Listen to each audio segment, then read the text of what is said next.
नमस्कार दोस्तों, जय श्री राम। आइए आज मैं आपको ज्योतिष के कुछ बहुत ही बेसिक सूत्र, कुछ बेसिक फंडों के बारे में बताता हूँ, जिनको आप बहुत सरलता से जान सकते हैं और बहुत सरलता से याद भी रख सकते हैं। जैसे कि हम जानते हैं कि 9 ग्रह हैं और हमारे कुंडली में 12 खाने होते हैं, 12 भाव होते हैं। कुछ ग्रह हैं जो एक भाव को देखते हैं और कुछ ग्रह हैं जो 2-2 भावों को उनके अंडर आते हैं। तो बहुत सरलता से हम जान सकते हैं कि अगर हम 9 ग्रहों की बात करें तो पहला ग्रह है सूर्य। आपको जब भी ये लगता है कि आपको बोलने में कॉन्फिडेंस नहीं आ रहा है, आपके अंदर आत्मविश्वास की कमी है, तो आप समझ लीजिए कि आपका सूर्य कहीं ना कहीं कमज़ोर है। अब सूर्य कोई ना कोई चीज़ है, जिस तरह से आप जानते हैं माणिक्य वगैरह इस तरह के पत्थर हैं जो सूर्य के पत्थर माने जाते हैं। ऐसे ही बहुत सारे व्यक्ति हैं जो सूर्य प्रधान होते हैं, यानी कि जिनमें सूर्य का प्रभाव होता है। कौन? जैसे हमारे बॉस, जैसे हमारे पिता। किसी भी इंस्टीट्यूट का, किसी भी संस्था का जो हेड होता है वो एक तरह से सूर्य है। आप यदि अपने पिता से बुरी तरह से बात करते हैं, आप यदि अपने पिता से रूडली बात करते हैं, तो आप जाने अनजाने अपना सूर्य खराब कर रहे हैं। आप देखेंगे जो भी लोग हैं जो अपने पिताजी से उल्टा बात करते हैं, उनका सूर्य कमज़ोर मिलेगा ही। तो इसका बहुत सरल सा उपाय है कि आप अपने पिताजी से अच्छी तरह से बात करने लग जाइए, अपने बॉसेस से अच्छी तरह से बात करने लग जाइए। दूसरा, जैसे हम जानते हैं चंद्रमा। अब चंद्रमा जो है वो सिर्फ मन का कहते हैं, तो चंद्रमा सिर्फ मन का कारक नहीं है, चंद्रमा समाज यानी कि जनता का, लोगों का भी कारण है। पार्टनरशिप में जो लोग आपके अलावा जो सामने रहते हैं वो सब भी चंद्रमा के अंतर्गत ही आते हैं। आपका मन चंद्रमा के अंतर्गत आता है। वात पित्त कफ में से जो कफ की प्रकृति है वो चंद्रमा के अंतर्गत आती है। सर्दी जुकाम जो आपको सारा होता है, आपका इमोशन जो है, पानी जो है, शरीर का जितना भी जल है, जितना भी द्रव्य क्या कहेंगे अवस्था में जो जो चीज़ें हैं, वो सारी की सारी चीज़ें चंद्रमा के अंतर्गत आती हैं। अब इनको ठीक रखने के लिए क्या करना है? मानसिक शांति बहुत ज़रूरी है। आपको ध्यान करना चाहिए, आपको देर तक नहाना चाहिए।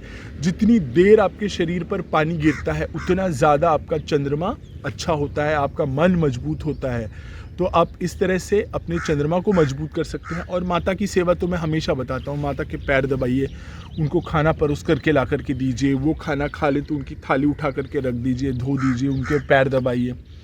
इसी तरह से अगर आपका चंद्रमा मजबूत हो जाएगा तो आपका मन स्ट्रांग होगा। आप कोई भी विचार जब लाते हैं मन में, उसको देर तक पकड़ करके रख सकते हैं और आप उस पर आगे बढ़ सकते हैं। और उस पर आगे बढ़ने का धैर्य आपको कौन देता है, साहस कौन देता है? वो देता है आपको सूर्य। जैसे माता और पिता मिलकर के घर को चलाते हैं, उसी तरह सूर्य और चंद्रमा है। इसके बाद आ जाता है मंगल। मंगल जो है धरती का बेटा कहा गया है। हम कहते हैं, जो आपको पता होगा सैटेलाइट भी गई थी, हम उसका नाम मॉम रखा हुआ है। तो मंगल जो है वो मंगल हमारा छोटा भाई है। छोटा भाई और मंगल को पराक्रम भी कहा गया है। तो पराक्रम, आप इसको बहुत आसानी से अगर आप देखेंगे ना तो समझ सकते हैं कि तुझे पता है मैं कौन हूँ, तुझे पता है अभी मेरे भाई को बुलाता हूँ, तुझको मालूम है मेरे साथ कौन है। तो हमारा भाई जो है वो और शरीर में हमारा जो कंधा और हमारा हाथ है, ये मंगल के प्रभाव के अंतर्गत आता है, तीसरे घर में आता है। तो हमारा भाई हमारी शक्ति होती है। जिसके पास छोटा भाई है और वो मजबूत है, उसके साथ खड़ा है, आप जानते हैं उनका कॉन्फिडेंस किस लेवल पर होता है। कोई भी रिस्क लेने के लिए वो तैयार रहते हैं कि मेरा भाई है। तो इसलिए आपको क्या करना है, मंगल अगर अपना ठीक रखना है और आपके पास एक छोटा भाई है या छोटे भाई जैसे जो दोस्त वगैरह, आप उनका ख्याल रखिए, आप उनके साथ बढ़िया रहिए, अच्छे रहिए। आप सेना की रिस्पेक्ट करिए, उससे भी आपका मंगल स्ट्रांग होगा। आप पुलिस, जितने भी वर्दीधारी हैं, आप उतने सारे वर्दीधारियों को अगर रिस्पेक्ट देते हैं, चाहे वो सेना हो, चाहे पुलिस हो, चाहे किसी भी तरह की, जिसने वर्दी पहन रखी है वो मंगल के अंतर्गत आता है। मंगल जिनका स्ट्रांग होता है, आप जानेंगे उनको एक ही तरह के कपड़े पहनने पसंद होते हैं। उनको अगर वर्दी पहनने को दे दी जाए तो वो बहुत ज़्यादा खुश हो जाते हैं। तो आप इस तरह से लाल चीज़ें खा करके, लाल फूल चढ़ा करके, अपने छोटे भाई के साथ अच्छा व्यवहार रख करके आप अपना मंगल अच्छा कर सकते हैं। बहुत सारी विधियाँ हैं, हनुमान जी की पूजा वगैरह, लेकिन आज मैं सिर्फ रिश्तों की बात कर रहा हूँ। इसी तरह बुध अगला जो है, बुध सबसे यंग प्लैनेट कहा गया है, सबसे कुमार ऐसा ग्रह है जो बालक है। तो आप अगर अपना बुध अच्छा रखना चाहते हैं, बुध हमारा अच्छा होने का फ़ायदा क्या होता है? बुध अच्छा रहने से हमारी वाणी जो हम बोलते हैं और हमारी जो बुद्धि है, देखिए 2 चीज़ें, ज्ञान और बुद्धि। ज्ञान यानी कि जो हमारी बुद्धिमत्ता है, जो हमारे पास लाइब्रेरी में नॉलेज है, उसको यूज़ कैसे करना, वो ज्ञान है। वो आता है जुपिटर यानी कि गुरु बृहस्पति के अंडर। और वो जो जमा किया हुआ सारा नॉलेज है, वो सारा विद्या जो है, वो आती है बुध के अंतर्गत। और बुध के अंतर्गत आते हैं छोटे बच्चे, हमारी बहनें, हमारी बुआ। तो ये जो चला है ट्रेंड, बुआ का मजाक उड़ाना, बहनों के बारे में कुछ कहना कि तुम मेरी प्रॉपर्टी लेने आ रही हो, ये सब फालतूगिरी है। इन सब से बचना चाहिए। और हमको क्या करना है, हमें हमारी छोटी बच्चियां जो हैं, हमारी बहनें जो हैं, हमारी बुआ जो हैं, मौसी हैं, इनकी रिस्पेक्ट बहुत करनी चाहिए। इससे आप अपना बुध अच्छा कर रहे होते हैं। बुध अच्छा करने का फ़ायदा कि आप अपनी बात, आपको पता बहुत कुछ है लेकिन आप फंबल नहीं करें, आप तुतलाएं नहीं, आप इस तरह अटक करके बात ना करें, अच्छे से जो कहना चाहते हैं उसको अच्छे से कह सके। ये बुध के अंतर्गत आता है, अंडर आता है। तो इस तरह से आपको बुध के बारे में मैंने बता दिया। अब बृहस्पति जान लेते हैं। बृहस्पति कौन है? बृहस्पति जितने भी बूढ़े लोग हैं हमारे घर में, दादा दादी, नाना नानी की तरह की उम्र के जो हैं, जो बहुत बूढ़े हैं, जो गुरु का अर्थ होता है, जब आप भाषा भी पढ़ते हैं तो बड़ा, और गुरु का विलोम अर्थ होता है लघु। तो गुरु हर तरह से जो बड़ा है वो हमारा गुरु है। हमारे घर में अगर दादा दादी हैं वो गुरु हैं, हमारे पंडित जी जो पूजा कराने आते हैं वो गुरु हैं, हमारे स्कूल में हमारे टीचर, प्रिंसिपल, वो हमारे गुरु हैं। आप उनके साथ अच्छा व्यवहार रखिए, आपका गुरु स्ट्रांग हो जाएगा। आप जो कुछ कहना चाहते हैं वो सही तरीके से कह पाएंगे, आप अपने ज्ञान का सही दिशा में उपयोग कर पाएंगे। किताबें बहुत सारी भरी रहें, लेकिन उस किताब के ज्ञान को यदि आप अप्लाई करना नहीं जानते, उसको किस तरह से एक सही दिशा में लगाना है, आप अगर नहीं जानते तो वो सारा का सारा नॉलेज, सारी बुद्धिमत्ता व्यर्थ है, व्यर्थ है, व्यर्थ है। तो आप लोगों को आदत होगी कि आप अपने किसी मैथ्स टीचर की बुराई करते हैं, हिंदी टीचर वो मैम बहुत बुरा पढ़ाती हैं, वो इंग्लिश के सर बहुत ख़राब है। इस तरह जो आप करते जा रहे हैं, आपको बड़ा मज़ा आ रहा है कि मैंने किसी को बहुत बढ़िया रोस्ट कर दिया या मजाक उड़ा दिया, लेकिन आप अपना गुरु खराब कर रहे हैं।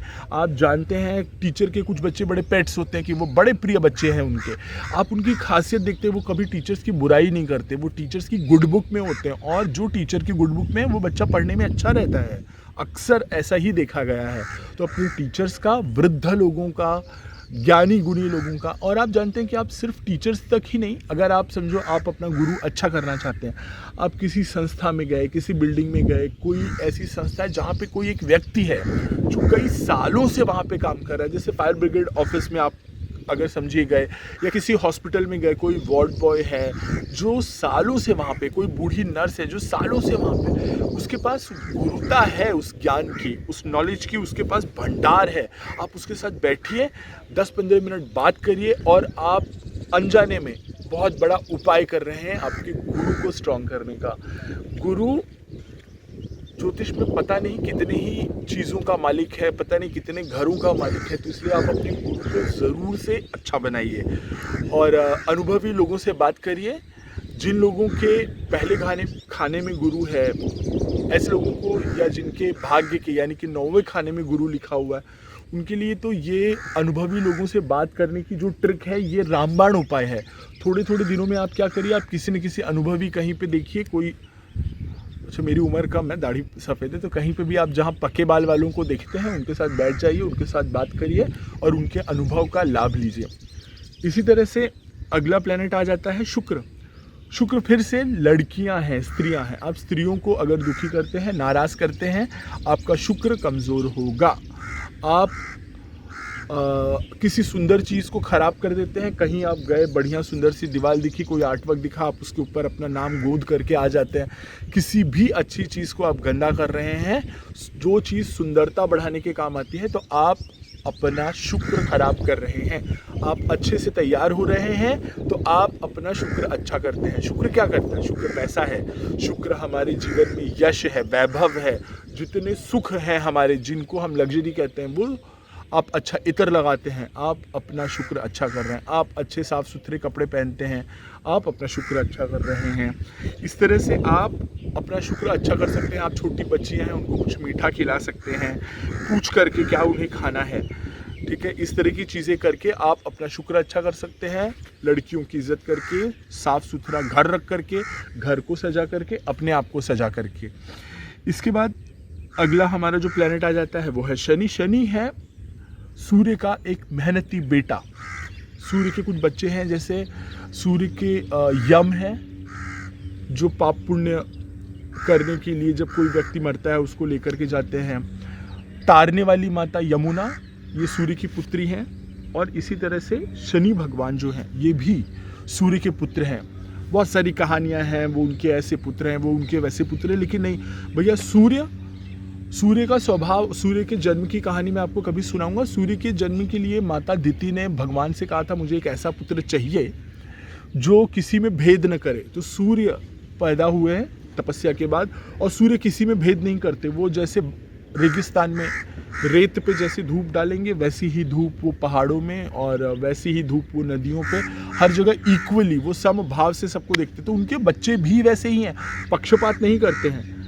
आप मर गए, आपका समय आ गया, अब आपको जाना ही पड़ेगा। यम आपको और यम के दूत आपको उठा के लेके जाएंगे। आपने अच्छा किया है, आपको अच्छा फल मिलेगा ही, और आपने बुरा किया है, शनि आपको पटक करके मारेंगे ही।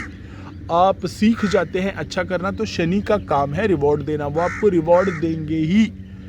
शनि आपको सिखाएंगे कि कौन लोग अच्छे होते हैं, कौन लोग बुरे होते हैं। और आप अगर नहीं सीखते हैं तो शनि आपको कहेंगे, ठीक है, तूने जो मैंने सबक सिखाया वो नहीं सीखा, ले जीवन में उठा पटक चलती ही रहेगी। शनि 3 बार जीवन में आते हैं, 7.5 आती है, ढैया आती है, और वो आपको सिखाने के लिए आती है। आप अगर नहीं सीख रहे हैं, आप अपना बहुत नुकसान कर रहे हैं। तो अभी ओवरऑल ही शनि का समय शुरू होने जा रहा है। तो आप जो मेहनत कश लोग हैं, जो बहुत मेहनती हैं, जिनका पसीना गिरता है काम करते हुए, ऐसे लोगों को शनि असल में रिप्रेजेंट करता है। हमारे बालों को, नाखूनों को शनि रिप्रेजेंट करता है। इसलिए कहते हैं कि आप शनिवार को नाखून मत काटिए, बाल मत काटिए, शुक्रवार को काटिए। कहते हैं शुक्र और शनि की लैला मजनू जैसी दोस्ती होती है। तो आप शुक्रवार को अपनी दाढ़ी बनाइए, बाल कटाने हैं बाल कटाइए, शेव करिए और सुंदर बनिए। आपके लिए शनि अच्छा प्रभाव देंगे। आप मेहनत कश लोगों को दिल से मदद करिए, दिल से प्यार दीजिए। ऐसे नहीं कि मुझे शनि काटना इसलिए मैं उठा करके गंदा सा जूता, एक गंदा सा काला कपड़ा उठा करके मैं उनको गिफ्ट कर देता हूँ। और मेरा भगवान के साथ आप ये क्या खेल खेल रहे हैं? आपका पड़ोसी जानता है आप कितने अच्छे या बुरे हैं, नालायक हैं। आपका भाई जानता है, आपकी बहन जानती है। आपको लगता है आप भगवान को चीट कर सकते हैं। हनुमान जी को पता नहीं होगा कि ये जो आदमी है ये आकर के मुझे तेल चढ़ा रहा है, माला चढ़ा रहा है। शनि जी को नहीं पता होगा कि ये आके तेल चढ़ा रहा है, इसके मन में पाप भरा है, लालच से। वो इसी के तो दुश्मन है, वो इसी के तो शत्रु हैं। और आप यही करेंगे तो वो कैसे बनेंगे? सच्चे भाव से इन सारी चीज़ों को अपने स्वभाव में लेके आइए। ऐसे नहीं कि मुझे ये प्लैनेट, ये ग्रह ठीक करना है और अपने आप को बढ़िया करना है, इसलिए आपको वो चीज़ें आपके स्वभाव में लेकर के आनी है, जिससे आपका जीवन एक तरह से, जैसे रूल बुक होता है ना, रूल बुक एक बार आपके अंदर समा गई तो आप फिर उस तरह से जीने लग जाते हैं। तो नियमित काम करिए। मेहनत करने वाले लोगों को शनि पसंद करते हैं, और मेहनत करने वाले लोगों की रिस्पेक्ट करने वाले को शनि पसंद करते हैं। तो इस तरह की चीज़ें करिए। और अगला ग्रह आ जाता है राहु। राहु फिर से किसी भी बिजनेस में, संस्था में, घर में हेड, जो भी हेड होता है वो राहु है। और राहु का काम यही है कि विस्तार देना। जैसे हेड सोचता है, अपरंपार सोचता है, उस तरह के काम राहु करता है। तो आप जो भी आपके बिजनेस में, आपके ऑफिस में हेड हैं, उनकी रिस्पेक्ट करिए, उनके साथ अच्छे से रहिए। और जो सफाई कर्मचारी वगैरह हैं वो भी राहु के अंतर्गत आते हैं। झूठ जो होता है राहु के अंतर्गत आता है। आप इस तरह की चीज़ें उन्हें दीजिए, उनकी मदद करिए, और हेड के साथ सही रहिए। अपना जो विचार करने का तरीका है उसको आप एकदम सही रखिए, साफ सुथरा रखिए, और राहु आपको अच्छा फल देगा। केतु को मैं ऐसे समझाऊंगा कि केतु गुरु का चेला है। गुरु का जैसा स्वभाव है वैसा ही समझ लीजिए कि एक छोटा गुरु यानी कि केतु है। केतु कहता है मुझे दुनिया में कुछ नहीं चाहिए। राहु मुंह खोल करके मांगता है, राहु का सिर्फ मुंह ही है और केतु का मुंह नहीं है, सिर्फ शरीर ही है। तो राहु जबड़ा फाड़ करके खाना चाहता है, मांगना चाहता है इच्छाएं, लेकिन आपको पता है राहु की डोर केतु के हाथ में। अगर आप केतु अपना अच्छा कर लेते हैं तो आपका राहु अपने आप अच्छा हो जाता है। केतु क्या कहता है? केतु कहता है त्याग, केतु कहता है संतोष, केतु कहता है संतुष्टि रखो। ज़्यादा के लिए दौड़ो मत, अपनी मेहनत करो और मस्त रहो। सन्यासी जितने होते हैं ना वो केतु हैं, जो भटकते रहते हैं लगातार यहाँ वहाँ, वो केतु हैं। जानवरों में बहुत सारी चीज़ें हम देखेंगे, कोई कहता है कुत्ता केतु है, कोई कहता है बिल्ली केतु है, जो भटकते रहते हैं। जो एक जगह बंधता नहीं है ना वो केतु है, जो बंधता है एक जगह रुक गया वो राहु है। जो रुकता नहीं है यहाँ वहाँ की, जहाँ केतु आपके जिस घर में कुंडली में आप देखेंगे, आपके जिस डब्बे में, पहले डब्बे में, दूसरे डब्बे में, तीसरे डब्बे में जहाँ केतु बैठ गया, आप उस जगह की चिंता करना छोड़ दीजिए। आप सोच लीजिए कि ये मैंने त्याग दिया। अगर आपके सुख भाव में बैठा है तो सोच लीजिए कि मैं मेरे सुख की चिंता नहीं करूँगा। मैं पर्सनालिटी के पहले घर में बैठ गया, मैं मेरे बारे में नहीं सोचता रहूँगा। इसी तरह अगर घर के स्थान में चौथे घर में बैठ गया, माता को लेकर के चिंता नहीं करनी है। आपका मकान, घर कैसा है, अंदर से इसको मैं कितना सजा दूँ, ये सारी चिंता छोड़ दीजिए। भाग्य भाव में बैठ गया तो भाग्य की चिंता करना छोड़ दीजिए। अगर आप चिंता करते हैं तो केतु आपको नहीं देगा, लेकिन अगर आप चिंता करना छोड़ दें तो केतु देना शुरू कर देता है।